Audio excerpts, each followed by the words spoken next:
I think मेरी screen visible हो रही है सबको। Yes yes sir, it is visible. Okay great. ठीक है, तो हम देख लेते हैं मेटा के बारे में कि मेटा क्या होता है। इसमें कुछ आइडिया है? No sir. ठीक है, मतलब स्क्रीन से पढ़ के भी नहीं आइडिया लग रहा? ऐसा मत करो यार, इतना तो क्लेवर हो जाओ, काम तो ऐसे ही कर लेते हैं। चलो ठीक है, मैं थोड़ा सा बता देता हूँ क्या होता है। सर ये होता है जैसे जैसे सर अगर बताओ। हम कोई डाटा अगर लिख रहे हैं तो डाटा कहाँ से आया, मतलब सर अगर जैसे कोई फोल्डर है, फाइल है, मान लो सर कोई फाइल है, तो उसको उसकी मेटा फाइल कौन है, मतलब एक तरीके से सर उसकी पेरेंट फाइल कौन सी है, उस तरीके के सर मेटा डाटा। कुछ एग्जांपल देके बताओ, थोड़ा सा एग्जाम्पल भेद सा सर लग रहा है। एग्जाम्पल सर जैसे अगर मान लो मैंने फोल्डर बनाया इंद्रजीत के नाम का, और उसके अंदर मैंने फोल्डर्स बनाए बहुत सारे कि first year, second year, third year, fourth year, तो जो मेटा फोल्डर होगा वो एक इंद्रजीत होगा, इस टाइप का सर। कैसे बताऊं? ये सर चलो मैं बता देता सर हूँ, ठीक है, फिर उसके बाद देखना मैच करना क्या क्या क्या कुछ सिमिलरिटी आ रही है कि नहीं आ रही। ठीक है, वैसे गुड ट्राई। ठीक है, अच्छा लगता है यार अगर तुम लोग ऐसे फ्रंट आके अपने आप ही बोलते हो तो। ठीक है, देखो मेटा क्या होता है, पहले तो हम इसको ऐसे लिखते हैं एंगुलर ब्रैकेट्स के अंदर क्लोज। ठीक है, मेटा क्या होता है? मेटा का मतलब होता है डेटा अबाउट डेटा। लिख रहे हो ना, नोट्स बना रहे हो ना, ये चीज लिखते जाना। ठीक है, एक्सक्यूज मी सर। हाँ सर इसे थोड़ा सा मतलब फॉन्ट इंक्रीज कर दीजिए। अच्छा, और दिख रहा है? Yes sir. ओके, अब मुझे बहुत बड़ा दिख रहा है। ठीक है, तो मेटा डेटा क्या है?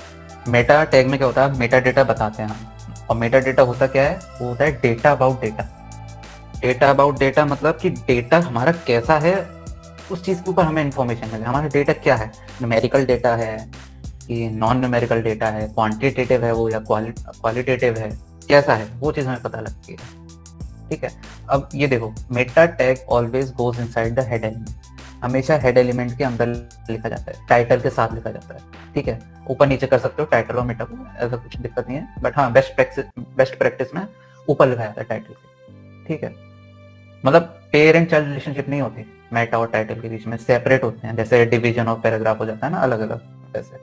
ठीक है, and are typically used to specify character set. Character set माने आपका क्या लैंग्वेज, आप किस लैंग्वेज में आप वर्क कर रहे हो, मतलब इंग्लिश हो गया या डच हो गई, डिफरेंट डिफरेंट लैंग्वेजेस पे आप क्या, हमने ऐसा सोचा है कि मतलब हम तो जैसे गूगल ट्रांसलेट है, हम तो काम कर रहे हैं अपना, ठीक है, हमने तो इंग्लिश में बना दी वेबसाइट, अब हमारा यूजर ऐसा है जिसको इंग्लिश नहीं पता, भाई वो कैसे देखता है?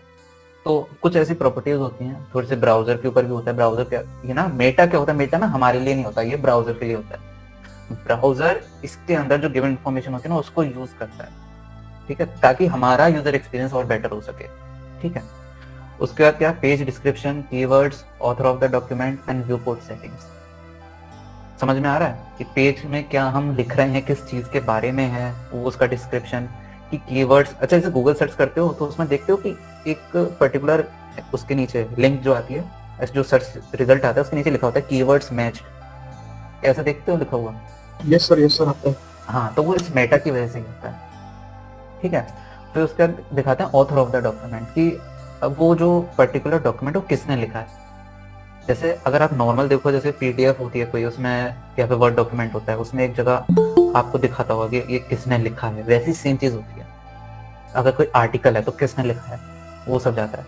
फिर सबसे इंपॉर्टेंट पार्ट आ जाता है view port settings. View port क्या होता है? व्यू पोर्ट होता है यूजर का जो डिवाइस है, ठीक है, उसको कितना विंडो मिल रहा है कोई चीज देखने का, क्या वो स्मार्टफोन है कि वो लैपटॉप है कि टैबलेट है, हमको तो नहीं पता।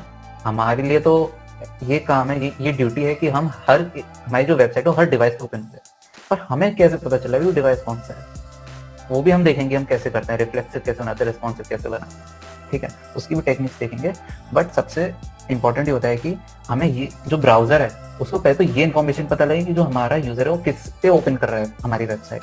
ठीक है, तो व्यू पोर्ट में वो सब चीजें पता चल जाती है। सर एग्जांपल देना व्यू पोर्ट का, मतलब क्रोम पे ओपन हो गया वो बताता है या कैसे इस ब्राउजर तो उसका नहीं समझ देखो, जैसे एक तो आपका डेस्कटॉप हो गया, डेस्कटॉप व्यू हो गया, ठीक है, एक आपका हो गया मोबाइल व्यू। तो क्या होता है कि जैसे आप अपने क्रोम पे जाओ, उस पे स्मार्टफोन के, ठीक है, और उस पर जाके तुम कोई वेबसाइट खोलो, साइड में जो एलिप्सिस बने आते हैं ना, 3 बटन बने आते हैं। सर जो डेस्कटॉप मोड होता है मोबाइल के अंदर क्रोम ब्राउजर पे, हाँ मैं उसी का डेस्कटॉप बता साइड। रहा हूँ। हाँ, ओके हाँ, सर, हाँ। ओके आ गया सर। ठीक है, वो चीज क्या हो रही है, अब उस ऑप्शन पे क्लिक करने से हमारा ब्राउजर क्या कर रहा है, उसको स्विच कर रहा है कि भाई ये जो वेबसाइट है ये डेस्कटॉप पे ऐसे दिखती है और यहाँ पे ऐसे दिख रही है। ठीक है, ये चीज ना हमारे ब्राउजर के समझने के लिए होती है, हमारे लिए नहीं होती। जैसे आप Okay, यहाँ पे sir. देख सकते हो 8th लाइन में क्या लिखा है, meta data is a machine parsable, मतलब ये मशीन के अंडरस्टैंडिंग के लिए है। ठीक, अच्छा देखो यहाँ पे लाइन आ गई, meta data is used by browsers how to display content और रीलोड पेज, कि कैसे कैसे हमको डेटा डिस्प्ले कराना है अपना यूजर को, वो सब। अब जैसे मैंने तुम्हें बताया था सर्च इंजन, जैसे गूगल पे जैसे तुम सर्च करते हो कोई चीज कैसे आता है, तो सर्च इंजन यूज करते हैं उसको। अदर वेब सर्विसेज होती हैं, जैसे वेब क्रॉलर सुना है किसी ने? नहीं सुना होगा आई थिंक। तो वेब No, क्रॉलर sir. क्या होता है कि वो आई थिंक थोड़ी सी वेब स्क्रैपिंग एक फील्ड होती है थोड़ी सी। वो क्या होता है कि आपका कुछ पर्टिकुलर कीवर्ड जैसे आप अगर एंटर करते हो ना, तो उस पर्टिकुलर सर्च रिजल्ट निकाल के ले आता है कि भाई इतने इतने मैंने इस पेज को स्कैन किया और इतनी इतनी जगह मेरे को ये वर्ड लिखा हुआ मिला। ठीक है, तो वेब क्रॉलर्स हो जाते हैं वो। नेक्स्ट हम देखते हैं लिस्ट। ठीक है, लिस्ट का बहुत ज़्यादा अब यूज़ हो नहीं रहा है सच, बट फिर भी अगर अभी आप क्योंकि बिगिनर स्टेज पे हो तो आपको ये जानना ज़रूरी है। ठीक है, अब हमारे पास एक सिंपल HTML पेज है। ठीक है, देख सकते हो HTML लिखा हुआ है, डॉक टाइप लिखा हुआ है, हेड है, ये आ गया हमारा मेटा। मैं सोचा आपसे मेटा इंक्लूड करके चलते हैं। ठीक है, तो ये मेटा टैग है। ठीक है, अच्छा ये चीज़ क्या है, कैर सेट, मतलब ये है क्या, मतलब जैसे कैर सेट हो गया, HTTP इक्विवेलेंट हो गया, कंटेंट हो गया, तो ये चीज़ें हैं क्या मेटा के लिए? बताओ, कल पढ़ाया था।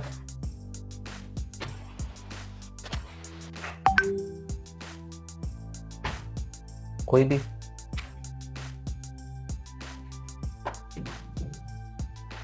नाम लेना चालू करो फिर। सर ये मेटा के अंदर नहीं आता तुम है- नहीं, अब तुम नहीं, तुम्हारी बारी नहीं, चीटिंग नहीं चलेगी, ऐसे चीटिंग नहीं चलेगी। निशांत गुप्ता, तुम बताओ।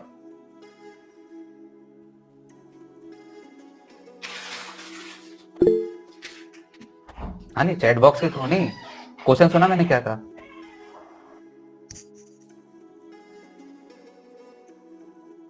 अच्छा टाइप कर रहा होगा।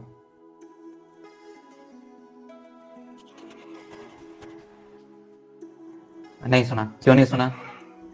अच्छा माइक नहीं है तुम्हारे पास?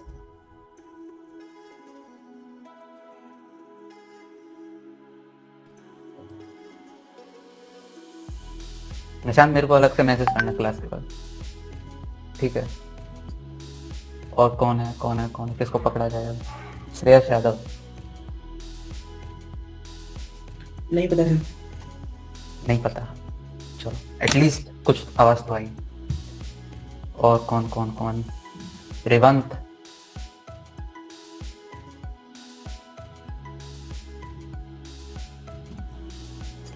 हेलो रेवंत?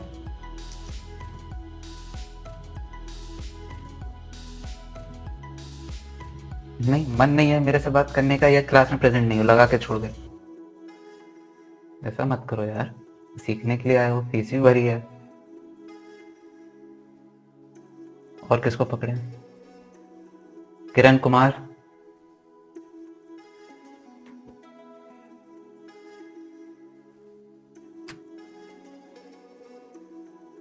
कोई नहीं देगा भाई जवाब, क्या? स्नेहा?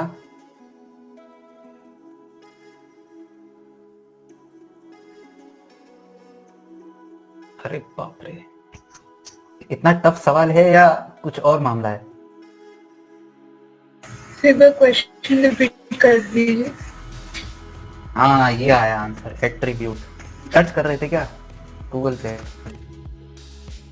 नहीं सर, पता था वो बोल रहे। ओके, हाँ मैंने चांस नहीं दिया वरना बोल देते। ओके, चलो समझ गया। तो क्लास में क्या 3-4 बच्चे पढ़ते हैं यार? अब मुझे समझ में आ रहा है मेरे टीचर्स को कैसा लगता होगा। चलो, हालांकि मैं आंसर देता था। ठीक है, हाँ अर्जित, तुमको क्वेश्चन क्लियर नहीं हुआ था तो मैं क्वेश्चन क्लियर कर देता हूँ कि अच्छा अगर ये कोई टैग है मेटा, तो कैर सेट, HTTP इक्विवेलेंट और कंटेंट, ये सब चीजें क्या हैं? ये सब उस टैग की क्वालिटीज हैं, एट्रीब्यूट्स हैं। ठीक है, अब यहाँ पे कैरेक्टर देख सकते हो, कैर सेट क्या कर रहा है, देखो ये लिख कर आ रहा है, क्या क्या डेफिनेशन लिख कर आ रही है भैया, कैरेक्टर एनकोडिंग, ठीक है। ये हमारा लैंग्वेज से रिलेटेड होता है, ये हमारे जैसे देख रहे हो उधर कि एस्काई कोड से, मतलब कंपैटिबिलिटी बनाता है हमारी उसकी, ठीक है, रिलेटेड होता है इससे। मैं बहुत ज्यादा डिटेल में जाना चाह रहा हूँ क्योंकि थोड़ी बड़ी फील्ड हो जाएगी, मैं और भी कुछ कवर करना है, ठीक है। अब देखो जैसे यहाँ पे आ गया व्यू पोर्ट, व्यू पोर्ट मतलब हम यूजर कौन सा डिवाइस यूज कर रहा है वो जानना चाह रहे हैं, फिर कंटेंट हमें कैसे दिखाना है, विद के अकॉर्डिंग दिखाना है, क्योंकि हम जो बना रहे हैं टॉप टू बॉटम में तो हम अपना वेब पेज बनाते ही हैं, बट हमें उसको उतनी जगह देनी है जितनी विद होनी चाहिए इसकी, ठीक है। तो ये हो गया। अब ये आ जाते हैं हम अपने लिस्ट के ऊपर, ठीक है। हमारे पास वैसे तो 2 टाइप की होती हैं, बट कुछ लोग 3 टाइप की इसको बोलते हैं। जनरली जैसे बोलते हैं ना, कोई अगर पूछे कि कितने टाइप की लिस्ट होती हैं तो बताना 2 टाइप की होती हैं, एक होती है अनऑर्डर्ड और दूसरी होती है ऑर्डर, ठीक है। बट एक और आती है हमारे पास डिस्क्रिप्शन लिस्ट, आते हैं हम इस पे कैसे होती है, ठीक है। तो चलो उसको रन ही कर लेते हैं।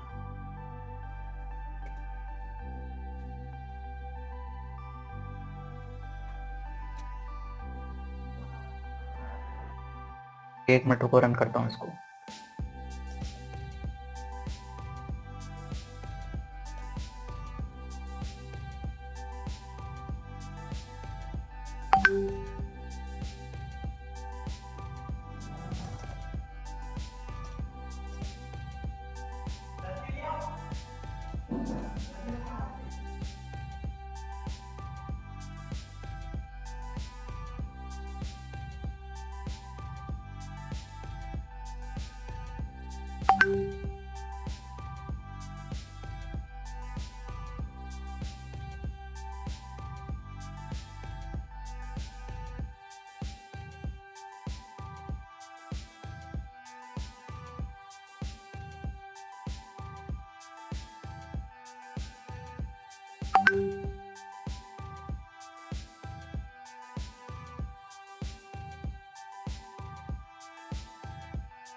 Where should I,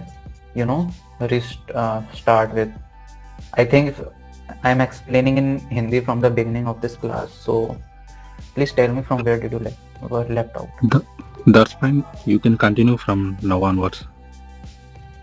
From where? Pardon?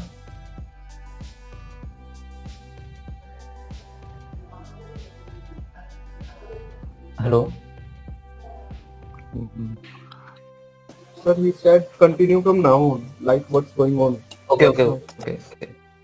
Great. Cool.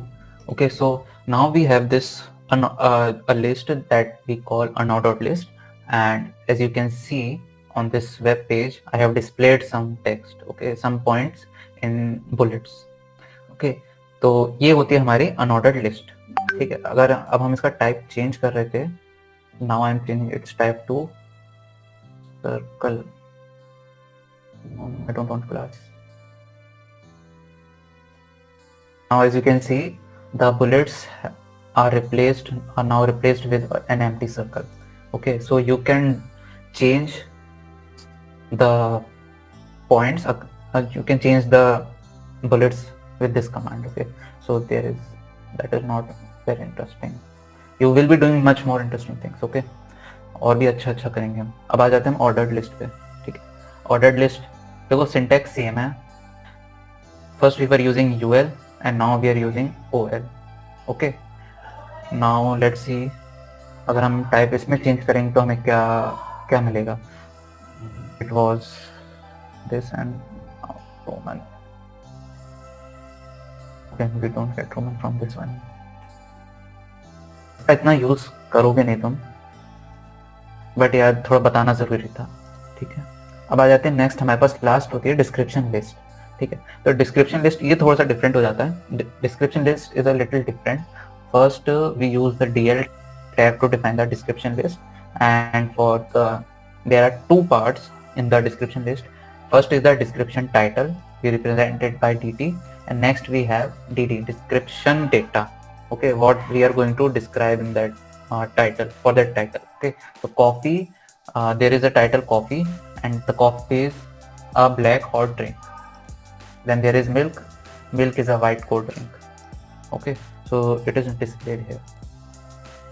तो इसमें हम बहुत सारी चीजें भी लगा सकते होंगे, जैसे bold, italic, and colour, background colour, सब लग जाएगा, सब लग जाएगा. तुम्हारा वेब पेज है, जैसे चाहो वैसे बनाओ इसको, या जितना बढ़िया बन सके. ठीक है, अब हम, अच्छा ओके डाउट सर मैं पूछ रहा था कि जैसे हमारा ये वाली जो लिस्ट थी, तीसरी वाली डिस्क्रिप्टर वाली है ना, तो इसके अंदर तो हमने टाइटल और डेटा अलग दे दिया, तो जो ऑर्डर्ड लिस्ट थी या फिर जो हमारी अनऑर्डर्ड लिस्ट थी उसके अंदर ही हम लाइन मतलब पैरा टैग से, या फिर मतलब ऐसा नहीं हो सकता था कि जो तीन हमने लिस्ट के नाम दिए हैं LI करके, उसके बीच में हम अगर कुछ ऐड करना चाहें पैराग्राफ से, या फिर लाइक हम उसके अंदर ऐड कर सकते हैं ऐसे? कर सकते हो, बट मुझे एक चीज बताओ, तुम ऐसा कौन सा वेब पेज तुमने देखा है जिसपे ये चीज यूज हो रही हो? नहीं सर, मतलब I just had it out, इसके मतलब ऐसे कर सकते हो. You can do it, you can do that. Okay, there is no issue with that. Even you can create an unordered or ordered list inside the description list. Okay, okay. Sir never mind, but अगर ये मैंने सारा square में डालना है, मेरे web page पे मैं चाहता हूँ मेरे पास एक स्क्वायर या रेक्टेंगल हो, जैसे मान लो इंस्टाग्राम का जो होता है स्टार्टिंग में एक रेक्टेंगल होता है, मैंने उसके अंदर डालना है बॉक्स में इन सब चीजों को, तो उसके लिए कमांड सिंटैक्स वगैरह क्या रहेगा? मतलब इसमें कंटिन्यू रहेगा, जावास्क्रिप्ट में आएगा वो सब? तुम्हें एक बॉक्स के अंदर ये सारा कंटेंट दिखाना है, मतलब बेसिकली जो भी तुम दिखाना चाह रहे हो वो एक आउटलाइन के अंदर आना चाहिए. यस, आउटलाइन होती है स्पेसिफिक, और उसकी विड्थ एंड हाइट वो मैं अपने आप से डिफाइन करूं. हाँ, पॉसिबल है, ऑब्वियसली पॉसिबल है, हम उस पे आ रहे हैं, ये हम आज कवर करेंगे. ये पार्ट CSS में आ जाता है. ठीक है, CSS का और part है, okay. हाँ, ये CSS का पार्ट आ जाता है. अब देखो क्या है कि जैसे क्या बताया मैंने कि जो तुम्हारे HTML होता है फ्रेमवर्क तुमको देता है. ठीक है, तो फ्रेमवर्क माने स्केलेटन. अब तुम्हें उस स्केलेटन को कुछ प्रॉपर्टीज ऐड करनी है कि भाई मैं चाहता हूँ कि ये जो इस हाथ है, इस हाथ में थोड़ी सी स्ट्रेंथ होनी चाहिए. वो कैसे आएगी? मसल्स के थ्रू आएगी. भाई ये चीज थोड़ी और बेटर लगनी चाहिए. ठीक है, तो अब मैं वो चीज करूँ. ठीक है, अब वो मैं CSS के थ्रू करूंगा. एक लास्ट हम और देख लेते हैं, इसके बाद फॉर्म्स देख लेते हैं. ठीक है, ये हमारा एक फॉर्म है. आप जनरली देखते हो फॉर्म, जैसे रजिस्ट्रेशन के टाइम पे आप फॉर्म यूज करते हो. ठीक है, ये वो वाले फॉर्म्स होते हैं. तो इसको भी देख लेते हैं रन करके. पहले तो थोड़ा सा सिंटेक्स को स्टडी कर लेते हैं. ठीक है, यहाँ तक तो हमारा सिंपल HTML का डॉक्यूमेंट था. ठीक है, till this point we have our usual HTML code, and now we are going to discuss what is HTML form. Okay, so our HTML form has I think 9 to 8 different elements. I will provide you the notes for it. Okay, so don't worry over it. And now we are going to discuss two major and important elements of the form. Okay, first is label. What is label? As the name suggests, label is like a you see that packaging on some product, ki the price tag, price label, it is the same thing here. Okay, next we have is input tag.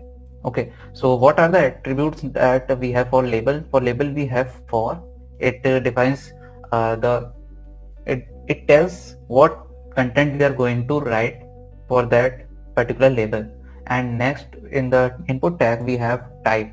Type is defining what text, what type of content we want in that. It could be email, it could be a simple text, it could be a password. So okay, so we here give it a name and an ID. Okay, we are going to discuss ID in the CSS part. Just wait for a little while. Okay, so अगर ज़्यादा लगे कि मैं English में बता रहा हूँ तो जिसको दिक्कत हो रही तो वो बता देना. ठीक है, थोड़ा सा मेरे साथ कोऑपरेट करके चलो. कुछ लोग ऐसे हैं जिनको हिंदी इतना क्लियर नहीं है, बिकॉज हमारा नेटवर्क बहुत बड़ा है, हमारे पास डिफरेंट कॉलेजेस से और डिफरेंट रीजन से स्टूडेंट्स आते हैं.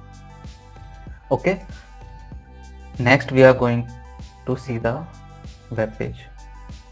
Okay, so here we have our HTML form. Okay, our form, it's not completely a form. A form also has some other fields like password, email, your phone number. okay, and also a submit button. Okay, so as you can see, we have first name, which we defined in the label. Then we have a input field. You can write something like this. Okay, so let's see this thing.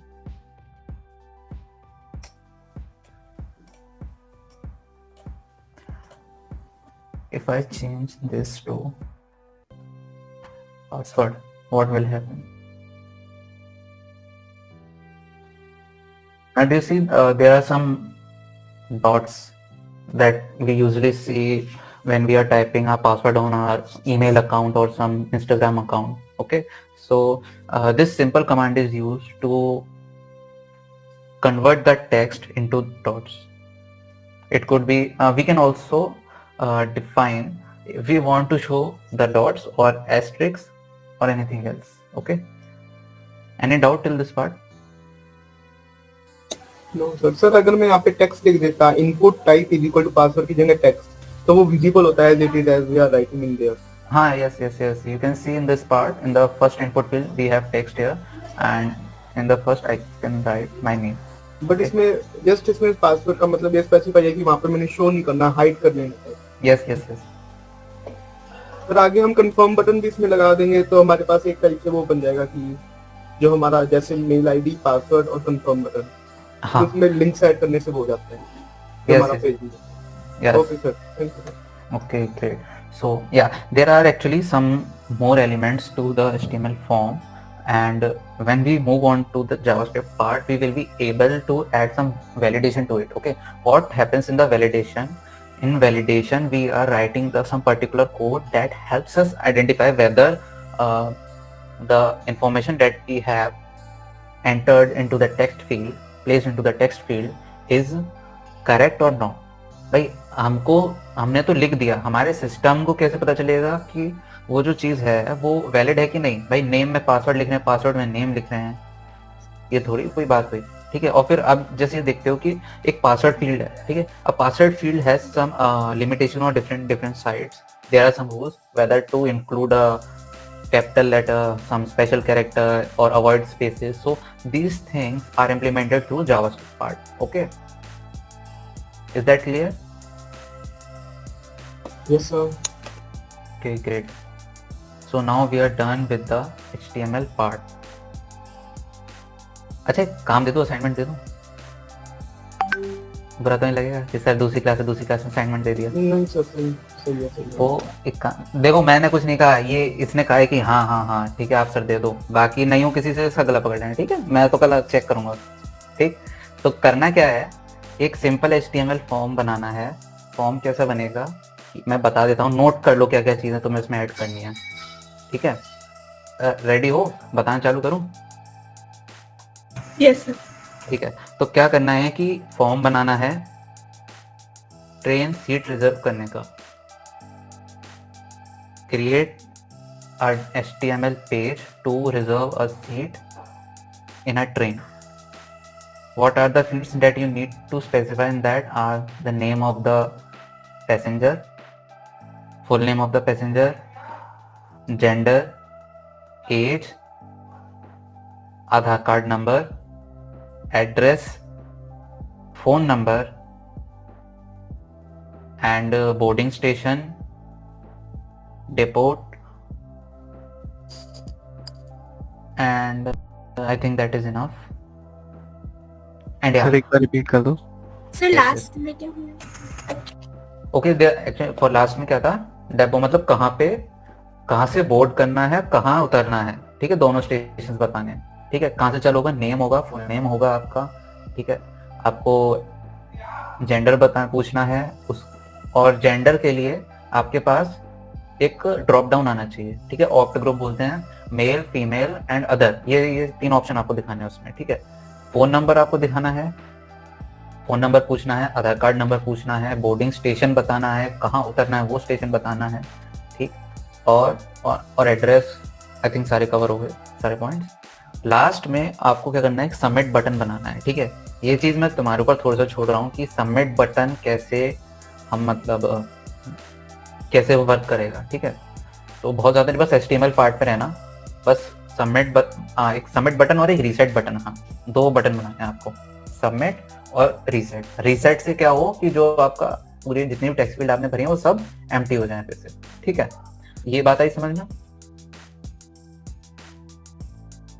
Yes. Yes, sir. Yes. Okay sir. Great. अगर कोई जैसे किसी का miss हो जाए कोई point तो group में डाल देना जो बढ़िया नोट्स बनाता हो। ठीक है, और ऐसे स्टूडेंट से दोस्ती कर रखना भाई, बहुत जरूरत पड़ती है कभी कभी। ठीक है, तो ये हो गया, हमने क्या करा कि अब हमने देख लिया कि HTML फॉर्म कैसे बनता है, और यहाँ पे हम HTML वाले पार्ट को खत्म कर देते हैं। ठीक है, अब हम आते हैं CSS वाले पार्ट पे। अच्छा, कोई डाउट किसी को, कुछ पूछना हो तो? No, sir. ओके ग्रेट, तो थोड़ा सा मैं कुछ पूछ लेता हूँ फिर। Let me ask something then. Okay Kiran, Yes, sir. Tell me what is meta, what is meta tag? Tell me what is meta tag? Meta. Yes, I taught about meta tag. What is meta tag? What purpose it has on our website? Is a data about the data? Okay. Give me some example. Okay. How can I understand?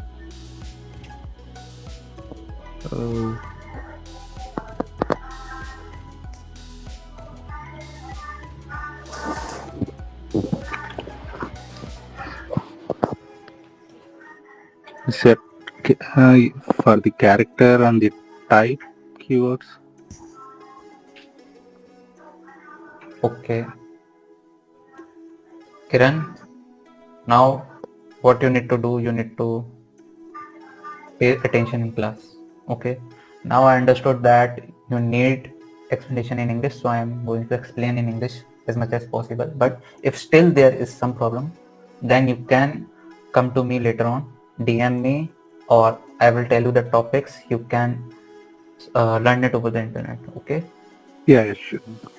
Okay ठीक है, थोड़ा सा test भी ले लिया, चलो खत्म। Next we are going to see what is CSS। Is the text visible? सबको दिख रहा है ना? Yes, sir. Yes, sir. किसी को आइडिया CSS क्या होता है? Anybody? Cascading style sheet, sir. Sir designing के लिए यूज करते हैं। HTML तो सिर्फ एक बेसिक फ्रेमवर्क है, बट HTML कैसा दिखेगा मतलब अट्रैक्टिव बनाने के लिए यूज करते हैं। Okay awesome. Muscles of our web page. Yes, ये पकड़ी बात, सही पकड़े हो। That is what we want. Okay, सिर्फ मसल्स नहीं, मसल्स एंड स्किन।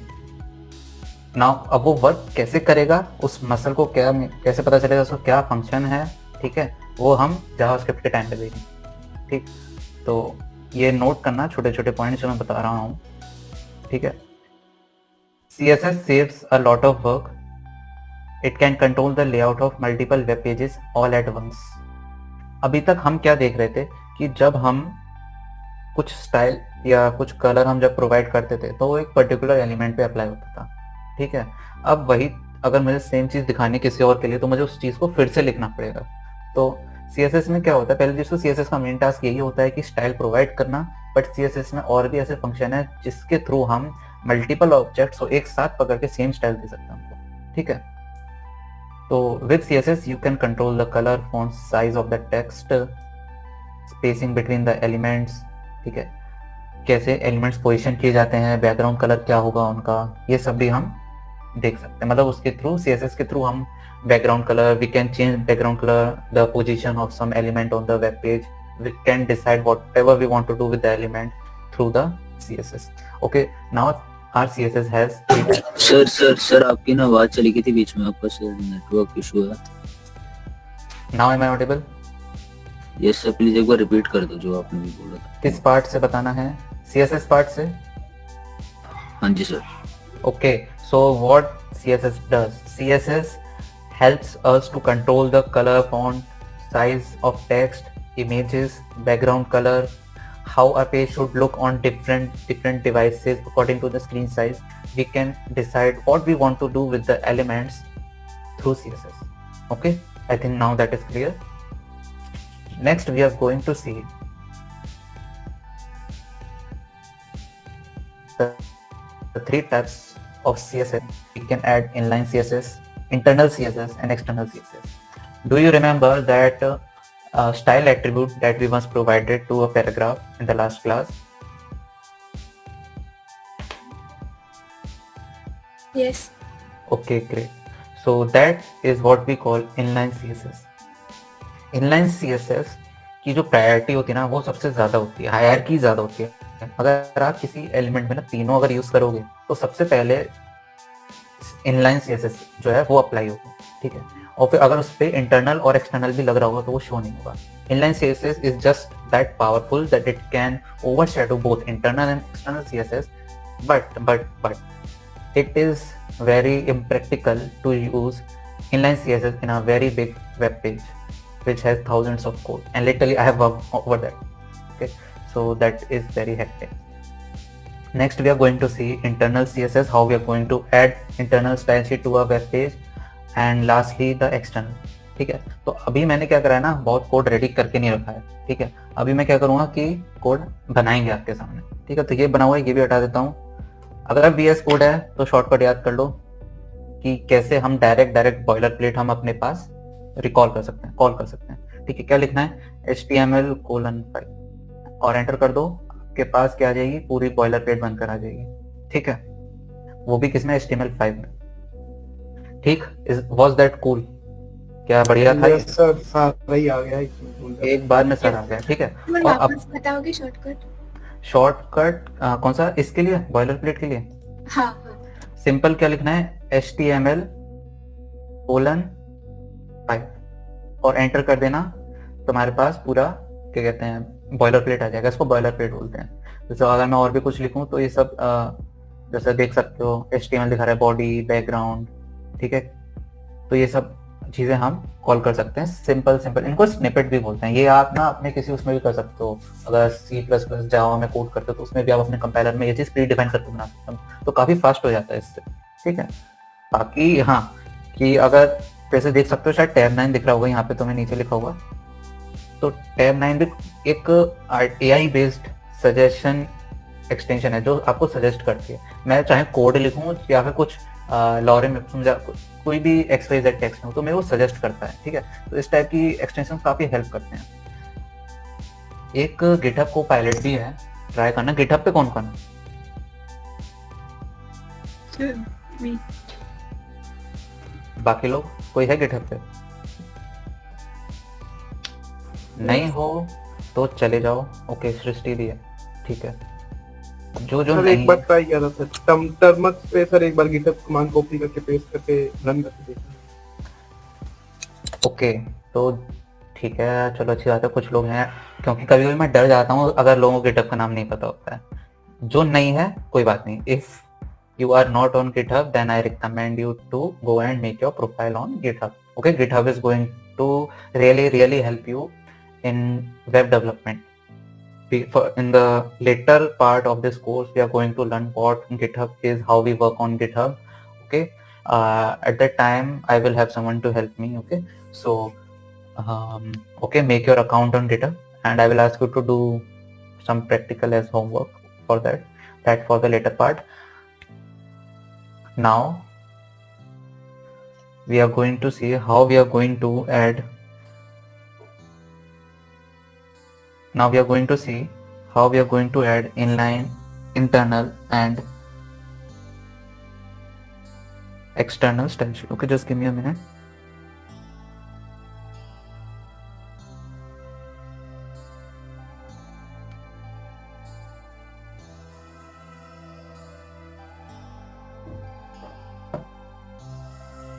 ओके, तो जैसे कि हमने देखा कि पूरा कोड हमारे पास आ गया. अब हम इसमें, अच्छा बताओ मैं क्या कोड करूं. अब तो काफी पढ़ लिया यार, इतने तो एक्सपर्ट अब हो गए, इतना तो सीख लिया कि बॉडी के अंदर क्या लिखा जाता है. कुछ बताओ भाई, क्या लिखना है, क्या लिखूं, what should I right?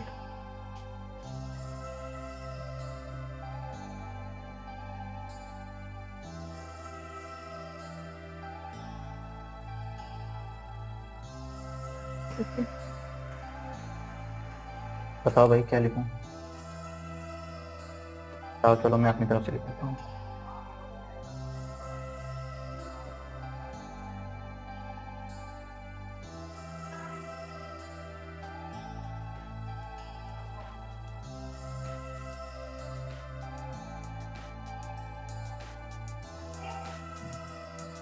Okay, so now we have some elements in our body.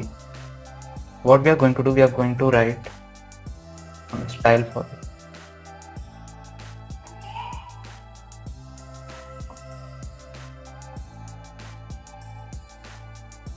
Sir इसमें ये एक पैरा लिख के मैं बाद में H2 शुरू कर सकता हूँ ना? सर मानो मैंने Yes, इसमें- yes, yes, yes, yes. You can do anything.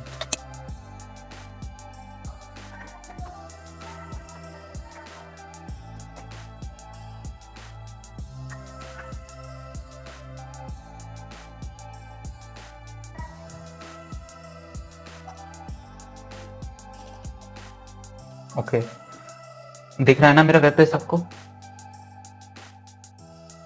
Now as you can see, I have the heading at the center and this text at the leftmost corner. So okay, by default the text comes from left to right, and if you want to center or you want the text to go some other position, then you have to simply use these properties like text align. If you want to give color, then you give color. So what type of CSS this is? This is inline CSS. Now we are going to write the internal CSS. Just a moment. किसी को doubt अभी तक?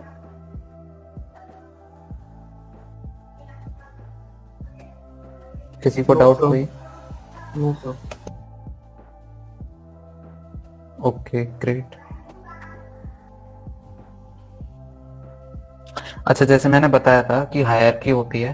Hierarchy कैसे दिखाते हैं हम? मतलब hierarchy दिखाते नहीं है, बट कैसे होती है? इनलाइन, फिर इंटरनल, उसके बाद फिर एक्सटर्नल। ठीक है, तो मैंने क्या बताया था कि जो स्टाइल होता है, स्टाइल जो इंटरनल के लिए हम कहाँ पे लिखते हैं? हम लिखते हैं हेड के अंदर।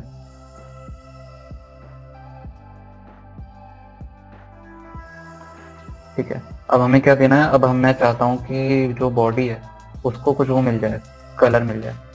ठीक है, तो मैं क्या करूँगा? कलर में इसको कुछ दे देता हूँ, जैसे ग्रीन ही दे दूँ। ठीक है, तो मैंने ग्रीन कलर दे दिया इसको। ग्रीन कलर हो गया। ठीक है, बट अगर अब मैं क्या करूँगा? अगर मैं इसमें H1 जो है, अगर उसको कुछ देना चाहूँगा, जो फॉन्ट साइज अगर मैं उसको इंक्रीज करूँ, मान लो मैं 30 पिक्सल करना है साइज मुझे इसका। ठीक है, तो क्या 30 पिक्सल होगा? अच्छा, पहले तो ये हटाओ, दिखेगा कैसे फिर?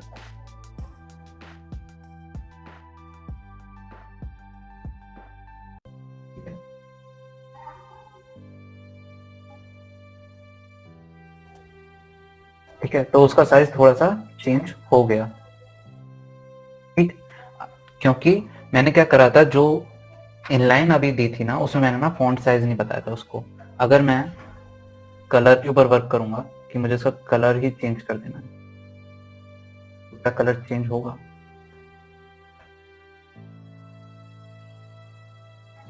कलर चेंज नहीं हुआ। कलर चेंज नहीं हुआ। The color did not change even after specifying in the internal style sheet for the H1 element, and it was because it simply didn't have enough hierarchy to compete with the inline CSS. Okay, I think that is clear with this demonstration. Next we are going to see the external style sheet. So तो इसमें span colour भी नहीं आएगा? मानो background colour आ रहा था हमारा, body background colour, लेकिन मैं स्पैन यूज करके कलर लगाऊंगा, वो तो आ जाएगा ना, उसका कलर नहीं आएगा, टेक्स्ट का कलर। स्पैन नहीं, अगर स्पैन को भी तो फिर आप इनलाइन CSS दे सकते हो ना। ठीक है। हाँ, स्पैन के लिए भी आप inline CSS, internal CSS, external CSS तीनों दे सकते हो। सबसे पहले इनलाइन ही दिखाई देगी। अगर मैं यहाँ से कलर हटा दूंगा तो ग्रीन कलर आ जाएगा। हेलो ग्रीन कलर आ जाएगा। ठीक है, दिख रहा है ना सबको ये? ओके सर, और अगर मैं इनलाइन सीएसएस में स्पैन देके मैं ऊपर लिख रहा हूँ फिर से स्पैन, तो नीचे वाला स्पैन काम करेगा, इनलाइन वाला पहले? हाँ, इनलाइन वाला ही पहले काम करेगा, जिसमें इनलाइन सीएसएस हमने दे रखी होगी सबसे पहले उसी का ही शो होगा, सिर्फ उसी का ही शो होगा, सबसे पहले ही नहीं, बस उसी का ही शो होगा। Okay sir, okay great. तो पूछते रहा करो ऐसे डाउट। अब क्या करेंगे, अब हम देखेंगे, मैंने एक already file style CSS create करके रखी हुई है, तो कुछ इसमें वो दे देते हैं। अभी तक मैंने इसको नहीं छेड़ा था ना, पैराग्राफ को, ठीक है, तो पैराग्राफ के लिए हम कुछ लिखते हैं। तो पैराग्राफ को मैं क्या दूं, कुछ अलाइनमेंट दे देता हूँ, इसको मैं सेंटर कर देता हूँ, और मैं यहाँ जाता हूँ। अब मैंने यार 2 सेपरेट फाइल में काम कर दिया, तो मुझे उसको लिंक तो करना पड़ेगा। तो एक सिंपल एक लिंक टैग है, ठीक है। तो लिंक टैग में क्या होता है कि एक आपको लिंक टैग लिखना पड़ता है 2 फाइल्स को लिंक करने के लिए। तो CSS लिंक करने के लिए हम क्या करेंगे, एक लिंक टैग बनाएंगे, और ये क्लोजिंग नहीं होता, ठीक है, इसका कोई क्लोजिंग टैग नहीं होता, ठीक। तो इसका एक एट्रीब्यूट होता है रिलेशन क्या है, स्टाइल शीट है, और फिर हाइपर रेफरेंस, मतलब कि क्या नाम है उसका। यहाँ पे style.css हमारा नाम है फाइल का, तो हमने यहाँ पे इसको ऐड कर दिया। अगर हमें कोई और पेज ऐड करना होगा तो हम वहाँ पे, जैसे एंकर में हमने href यूज किया था ना, वैसे ही सेम है यहाँ पे, ठीक है। तो मैं इसको सेव करता हूँ, इसको रिफ्रेश करता हूँ, तो अब देखो कि ये जो वेब पेज, मतलब वेब पेज पे जो हमारा पैराग्राफ का टेक्स्ट था वो सेंटर में आ गया। आई थिंक किसी को डाउट नहीं होगा। अब इसमें थोड़ा सा चेंज करके देखते हैं, इसमें देते हैं हम कलर, इसको कलर हम कर देते हैं इसमें, चलो तो नहीं दिखेगा भाई, ग्रीन ही करते हैं। हमने ग्रीन कलर दे दिया, हमको ग्रीन कलर शो हो रहा है, ठीक है। थोड़ा सा बड़ा कर देता हूँ, आई थिंक अब सबको ग्रीन कलर दिख रहा होगा, ठीक है। तो अब दोनों हमारी हेडिंग और टेक्स्ट ग्रीन कलर में है। बट अगर मैं अब इसको वही अगर स्टाइल शीट दे दूं फिर से, तो क्या होगा, पहले तो अच्छा चलो पहले तो क्या करते हैं कि यहाँ पे देके देखते हैं, ठीक है। H1 था, अब मुझे P के लिए लिखना है, पैराग्राफ के लिए, मार्जिन नहीं, कलर मैं अब रेड देना चाहता हूँ, ठीक है, मैंने रेड दे दिया।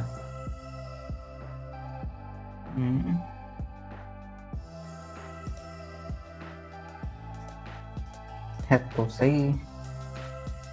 और अब हम क्या करेंगे, इसमें स्टाइल लिखेंगे,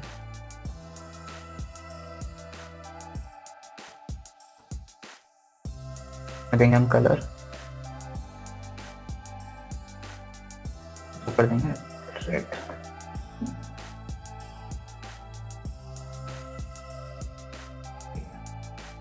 अब हम देखेंगे कि यहाँ पे रेड हो गया, जबकि हमने पैराग्राफ में अपनी एक्सटर्नल स्टाइल शीट में ग्रीन दे रखा था, ठीक है। उसके बावजूद भी जब हमने यहाँ पे लिखा तो कलर हमारा क्या हुआ, इनलाइन ने ओवररूल कर दिया, ठीक है।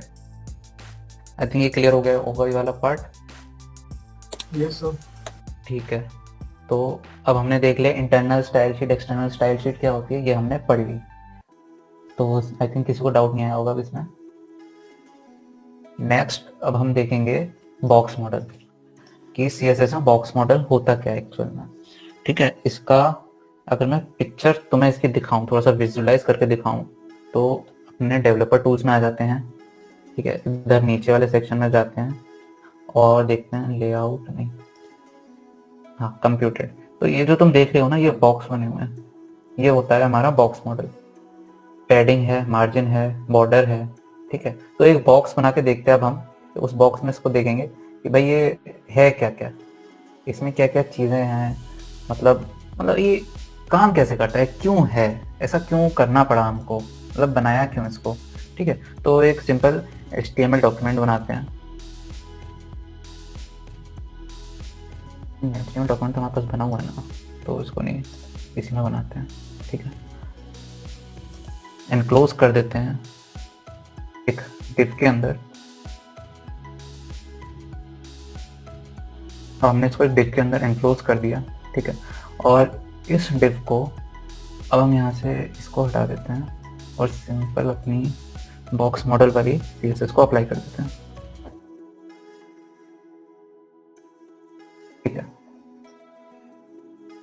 अब मैं क्या करूंगा, जो मेरा डिव है, डिव को मैं एक क्लास दूंगा, क्लास क्या होती है, क्लास या आईडीज क्या होते हैं कि हमारे आइडेंटिफायर होते हैं, ठीक है। क्लास मैंने एक दे दी कंटेनर नाम से, ठीक।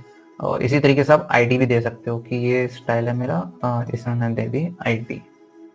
तो आईडी में भी आप कुछ देख सकते हो कि मेरे पास ये टाइटल है,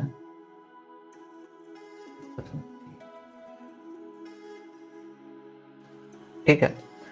तो क्या होता है कि हम दो तरीके से आइडेंटिफाई करते हैं अपने CSS फाइल में किसी एक क्लास को और एक आईडी को। आईडी को हम आइडेंटिफाई करते हैं हैश लगा के, ठीक है, हैश सिंबल या जो भी आप उसको बोलते हो, ठीक है। फिर उसके बाद हम लिखते हैं उसका क्या, हमने उसको नेम क्या दिया है, ठीक है। हमने इसको नेम दिया, देखो इसने सजेशन में अपने आप पहचान लिया कि क्या है, और मुझे इसको कलर अगर देना है तो कलर मैं इसको दे दूंगा कुछ भी, रेड दे दूंगा, ठीक है। सेव कर देता हूँ इसको, ठीक है। यहाँ से ऐसा रेड है ही, तो मैं यहाँ से इसको हटा देता हूँ, ठीक है। मैंने इसको हटा दिया, रिफ्रेश करते हैं, क्या अभी भी रेड है? हाँ, कलर अभी भी रेड है, ठीक। तो ये हमने देखा कि आईडी कैसे वर्क करता है। अब हम देखेंगे क्लास कैसे वर्क करता है। क्लास के लिए हम डॉट को लगाते हैं, सिंपल बेसिक डॉट लगाना है। क्लास का नाम क्या था? कंटेनर, इसने पहचान लिया देखो अपने आप। अब हमने क्या करा कि कंटेनर को ना हमें कुछ देना है, हमें क्या करना है, इसकी बॉर्डर पे हमें कुछ विड्थ दिखानी है, ठीक है।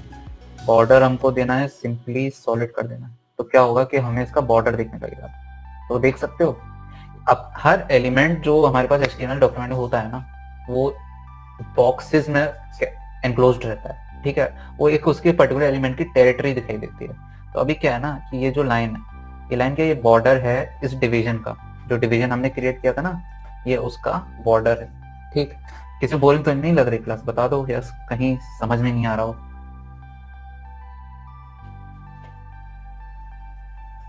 नहीं सर, ठीक है। ठीक है, so what we are seeing is a division tag which is enclosing a heading and a paragraph. So what we are trying to do by this, we are trying to learn what is a box model. Okay, so box model, I have linked the CSS file of a box model in this HTML document, and now what I am doing, now I am defining a border. I am making the border of that particular container visible in our HTML document. Okay, now what is going to happen, I have identified the border, I have made the border visible. Now I am going to give some margin. Okay, so margin comes in 4 categories: top, bottom, left and right. Okay, now what I am going to do, I am going to give a top margin top, and let's say I give it 10 pixels. So I now save it. Now closely observe what is going to happen. We are going to be shifted 10 pixels towards the bottom for the container. You see now it moved a little downward. If I give it 100, we can see a major change. Okay, it came more relatively towards the center. Okay, so we are done with this part. Next we are going to see, we did the border, we did the margin. Now we are going to see the padding. So what is padding? Padding is the inner, is a kind of margin from the inner side. So we are going to give a padding of 100 pixels, and from, if we are simply adding padding, then the padding will be applied from all the sides. If we are adding let's say just vector करके देखते हैं, margin मैंने क्या करा, मैंने चारों तरफ से मार्जिन दे दिया। तो देख लो क्या हुआ, हर तरफ से 100 पिक्सल का बॉर्डर मिल गया हमको, ठीक है।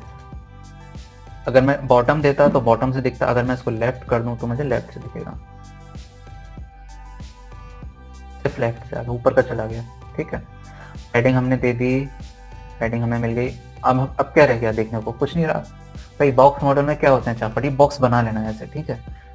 आपका बीच में कंटेंट होता है, जो ये आपका हेलो वर्ल्ड और this is a styled web page, जो आपका हेडिंग और पैराग्राफ है, क्या हमारा कंटेंट है, उसको कुछ पैडिंग मिली हुई है बॉर्डर से, और बॉर्डर के बाहर कुछ मार्जिन है जो हमें, जो डिवाइस का पूरा विड्थ है वहां से जो हमें मिल रहा है, ठीक है।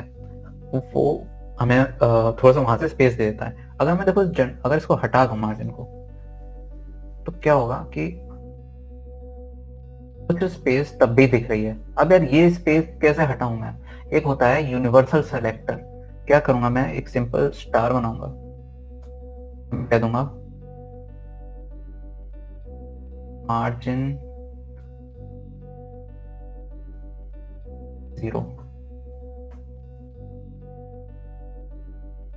वो मार्जिन हर तरफ से मार्जिन गायब हो गया। ठीक है, क्या कर रहा है ये स्टार होता है यूनिवर्सल सिलेक्टर बोलते हैं इसको।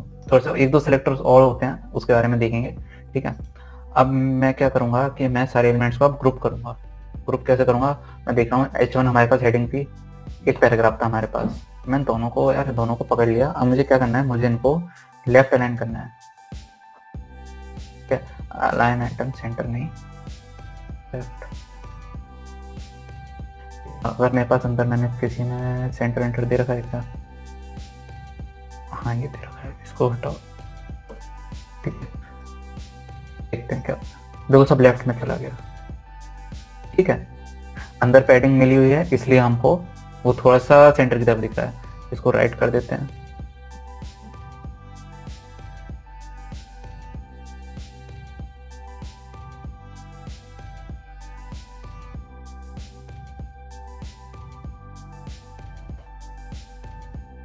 भाई कौन सी प्रॉपर्टी लगी आजा, टेक्स्ट अलाइन है हमारी। तो देखो हमारे पास जो टेक्स्ट है राइट में आ गया। ठीक है, इतनी सारी प्रॉपर्टीज हैं, कंफ्यूजन हो जाता है, चलिए कोई बात नहीं, हमें इन प्रॉपर्टीज की जरूरत नहीं पड़ेगी आगे जाके, क्योंकि हम फिर क्या सीख लेंगे, तब हम फ्लेक्स बॉक्स सीख लेंगे। फ्लेक्स बॉक्स बहुत पावरफुल है, बहुत मजा आएगा उसमें। अच्छा, जैसे वो देखते हो इंस्टाग्राम पे जो आपके पोस्ट बन के आते हैं, उसमें कैसे एलिमेंट लेफ्ट राइट में अलाइंड रहते हैं। हालांकि वो तो एंड्रॉइड है, बट अगर किसी ने उसको वेबसाइट पे खोल के देखा हो, मतलब डेस्कटॉप पे खोल के देखा हो, तब भी हमें कैसे सेंटर में मिलता सारा काम। ठीक है, तो वो भी बढ़िया चीज़ है, तो हम फ्लेक्स बॉक्स से थ्रू करना सीखेंगे। तो आई थिंक सबने देख लिया होगा कि हमने कैसे ये सब काम करा। तो कोई डाउट किसी को? सर टाइटल प्रोवाइड करके नए टैब के अंदर हम कुछ भी चेंजेस करते जा सकते हैं, मतलब जितने भी टैब में बना सकते हैं। तो जैसे आपने पहले आईडी प्रोवाइड कर दी इक्वल टू टाइटल, तो फिर सर आपने एक नया टैब खोला, उसी में VS कोड में एक नया वो खोला, जिसमें आपने टाइटल से शुरू किया पूरा, उसका वो पैडिंग प्रोवाइड की, मार्जिन प्रोवाइड किया।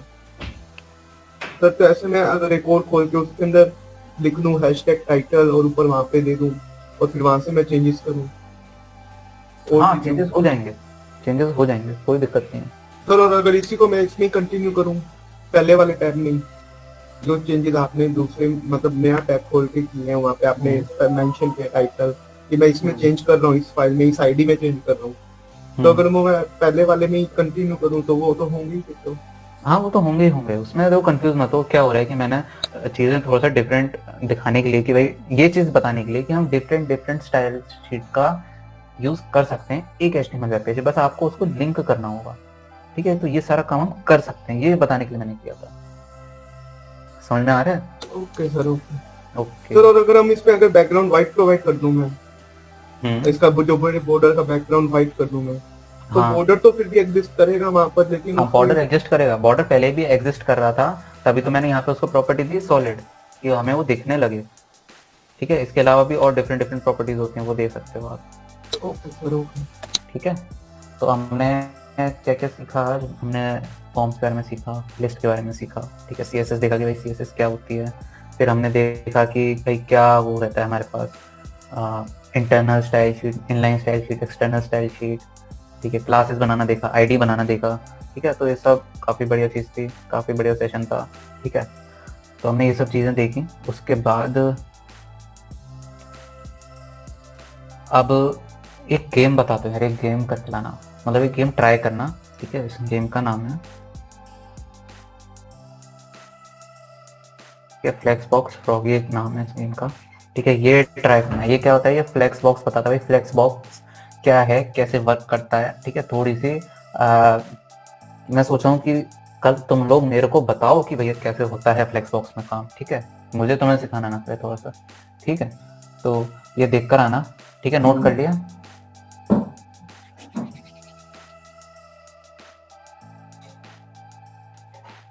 नोट कर लिया? Yes, sir.